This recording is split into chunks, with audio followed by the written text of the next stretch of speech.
को कैसे चलाते हैं आप ही बता दीजिए ना, बड़ा एहसान होगा आपका। तुम्हें शर्म आनी चाहिए।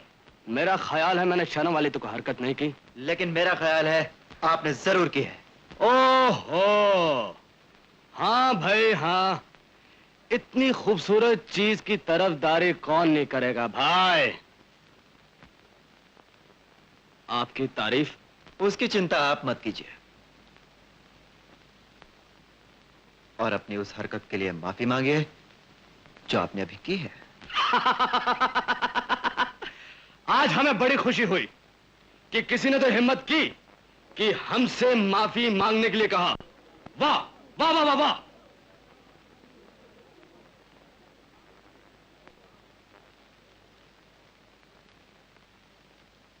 अगर हम माफी ना मांगे तो हम आपको उठाकर इसी कीचड़ में फेंक देंगे। ओ, फिर तो माफी मांगनी पड़ेगी भाई। तेरी ये मजाल नहीं, मुकाबला बराबरी का होगा, एक के साथ एक।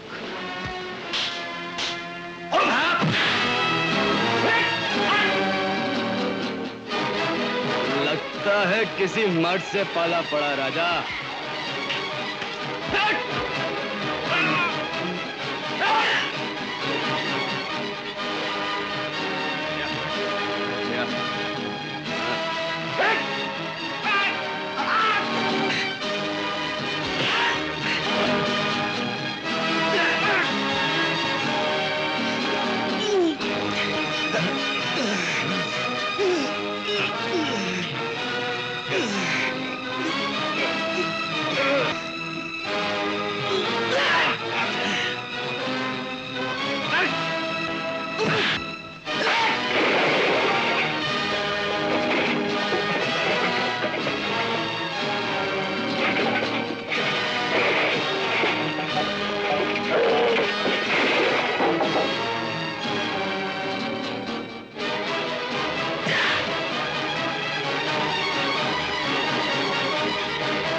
देखता हूं बच्चू, कीचड़ में तू मुझे फेंकता कि मैं तुझे फेंकता हूं।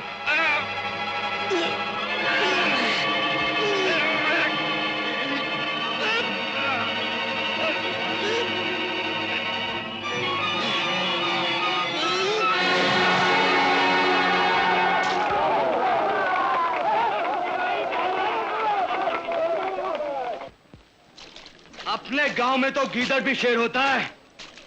बोलो शाबाश मोहन, शाबाश मोहन। गांव वालों, एक बात खुला सुन लो, मैंने भी अगर इस अपमान का बदला नहीं लिया तो मेरा नाम युवराज सिंह नहीं। चल बे मुनीम।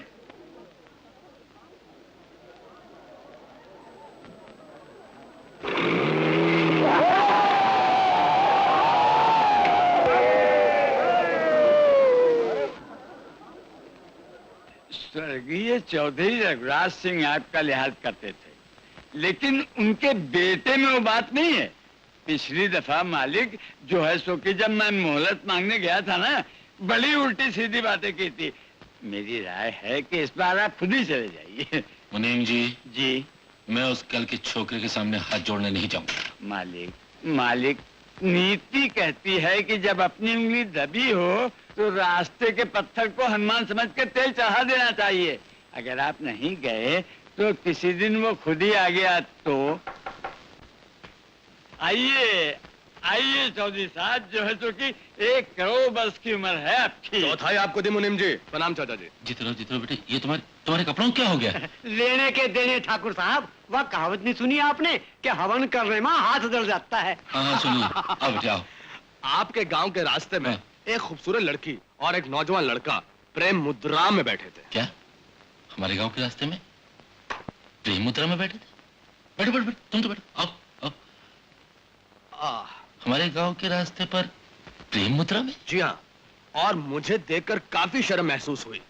मैं जीप से उतर के ये कहने जा रहा था कि भैया रास्ते में बेशर्मी अच्छी नहीं लगती। मगर मुझे देखते उस नौजवान के सर का पारा हाई हो गया और उसने मुझ पर अटैक कर दिया। मैंने बचने की कोशिश की, मेरा पांव फिसला और मैं धड़ाम कीचड़ में। मुझे बड़ा अफसोस है बेटे कि तुम पहली बार हमारे गांव आए और तुम्हारे साथ ऐसी नाजायज हरकत हुई। मुनीम जी, कौन हो सकता है बदतमीज? पाताल में भी गया होगा तो जो है तो कि ढूंढ के लाऊंगा मालिक। चौधरी साहब, धोती कुर्ता ले आऊं? शुक्रिया मुनीम जी, हम अपनी जरूरत की चीजें खरीदा करते हैं। तुम बेशर्म बदतमीज! राधा, ये क्या हो गया तुम्हें? तुम्हारी हिम्मत कैसे हुई मेरे घर में आने की? राधा पागल हो गई हो, जानती भी हो ये कौन है? पिताजी, आप नहीं जानते इसे। मैं बहुत अच्छी तरह से जानती हूँ उस बदतमीज को।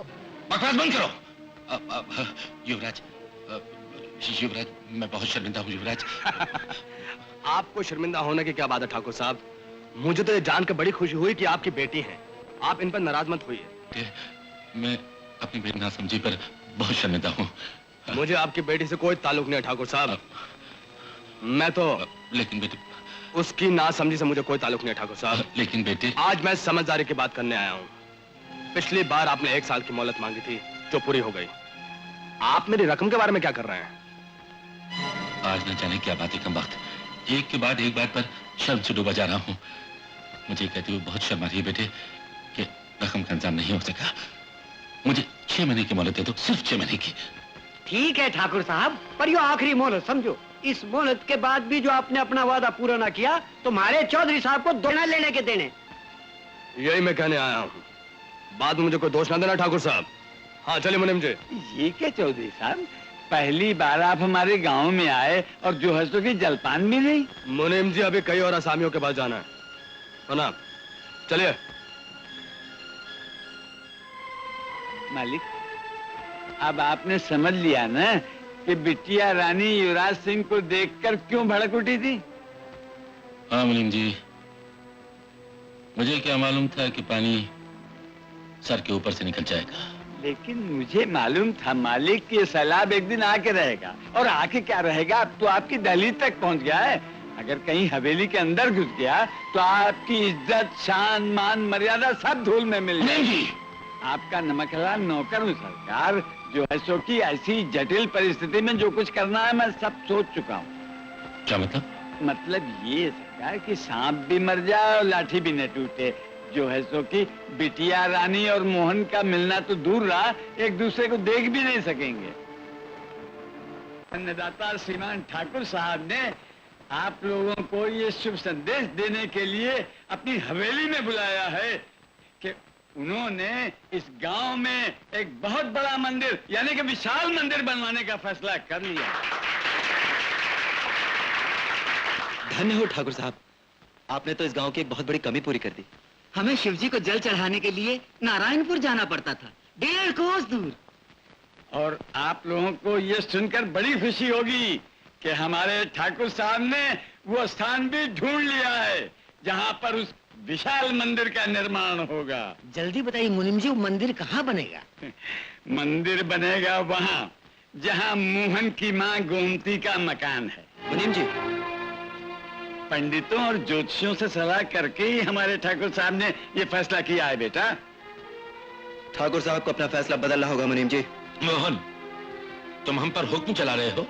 अन्याय के विरुद्ध बोलने का अधिकार हर इंसान को होता है ठाकुर साहब। यानी तुम शुभ कार्य में रुकावट डालना चाहते हो?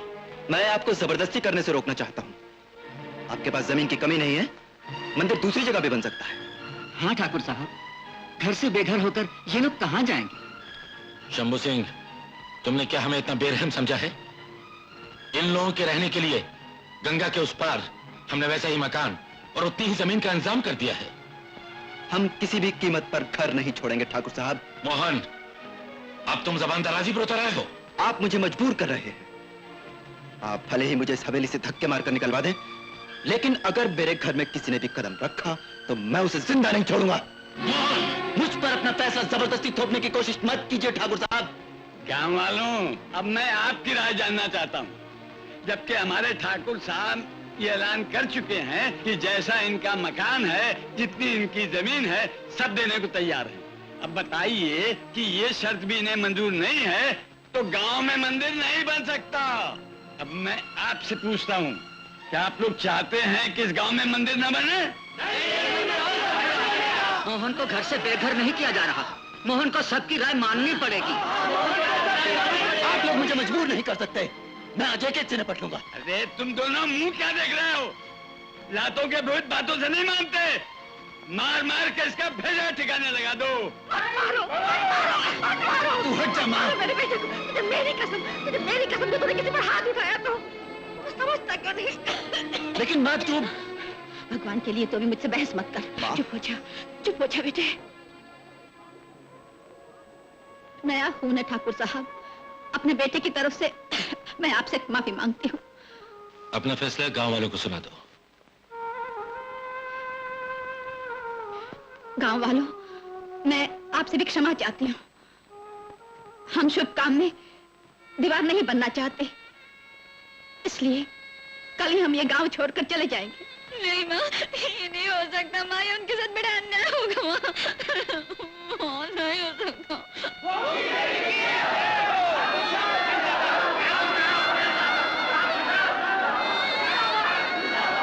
नहीं माँ, तुम पिताजी को समझो कि वो अपना फैसला बदल दे माँ। राधा, बेटी देखो, मोहन और उसकी माँ को दुखी करने का हमारा कोई इरादा नहीं है। ये सब तो भगवान शंकर के मंदिर के लिए हो रहा है बेटी।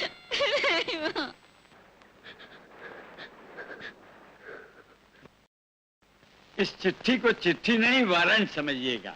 मोहलत खत्म होते ही आपके खिलाफ कानूनी कार्रवाई शुरू हो जाएगी।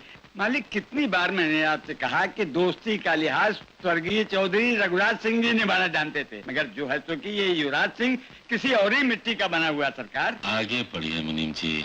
मुझे मालूम है कि आप कीचड़ में गले तक डूब गए। जमीन जायदाद बेचने पर भी मेरा कर्ज अदा नहीं कर पाएंगे। एक सलाह दे रहा हूँ, सोच विचार कर जवाब दीजिएगा। क्या सलाह है मुनीम जी? जरा जल्दी पढ़िए। जी, मुझसे अपनी बेटी राधा की शादी कर दीजिए। रिश्ता होने के बाद आपकी इज्जत मेरी इज्जत हो जाएगी। आपके दस्तखत किए हुए तमाम कागजात फाड़ दूंगा। समझूंगा आपको दिया हुआ कर्ज पिताजी जुए में हार गए थे।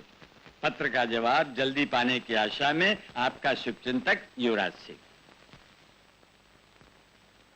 मालिक, जो रोगी चाहता था वही वैद्य ने बता दिया। एक पंथ दो काज।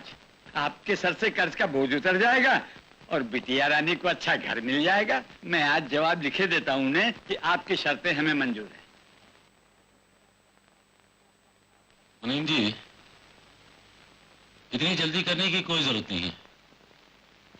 मैं समझता हूँ एक बार मुझे राजा से पूछ लेना ये चाहिए। नई प्रथा मत चलाइए मालिक।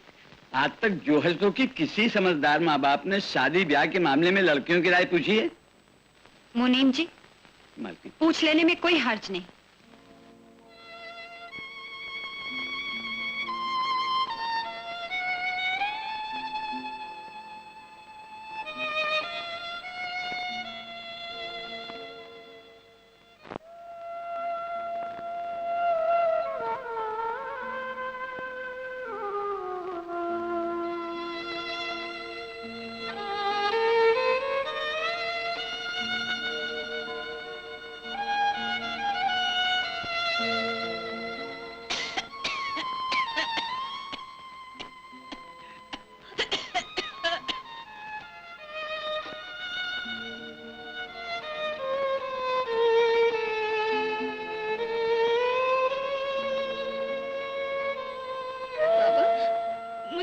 नहीं सह जाता। मुझे मेरे मोहन से मिला दो बाबा, मुझे मोहन से मिला दो।